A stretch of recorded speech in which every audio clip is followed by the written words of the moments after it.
Buonasera ragazzi, siamo sempre qua allo studio di registrazione allo Stato dell'Arte. Ho il piacere di presentare una mia vecchia conoscenza, un grande artista, Marco Fabiani. Buonasera, buonasera amici. Il mio amico, Con Nino, con l'amico tuo Nino, che ci è venuto a il trovare. mio amico Nino che ha fatto E raccontami un po' del tuo brano. niente, stiamo iniziando a preparare, stiamo preparando il nuovo singolo che si intitolerà Din dall'ombra. Dindalo. Ritorno al brano sociale. Benissimo. Sono 2 anni che non faccio un brano sociale. Allora sei anticonformista rispetto a quello che sta andando Ma adesso? io Giuseppe, io faccio quello che ho sempre fatto nella mia carriera, da 26 anni a questa parte, faccio il mio vestito.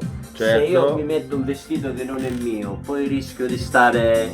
cioè non è il mio modo quello, capisci? Certo, Quindi certo. io mi piace fare... accontentare il mio pubblico che mi segue da 26 anni. Benissimo, ascoltiamo almeno la base, perché tu non volevi... Perché visto che ancora devi dobbiamo fare uscire. dei lavori, ancora Ascoltiamo un devo po' uscire. quello che già lui ha registrato. Questa è la voce. Marco Fabiani. Allo Stato dell'Arte, presso sia musica. Un abbraccio ai tuoi fan, salutiamo chi? A chi saluto- vuoi fare una dedica speciale su questo brano? Voglio fare una dedica alle persone che soffrono, specialmente in questo periodo. Io non ho mai dimenticato nessuno.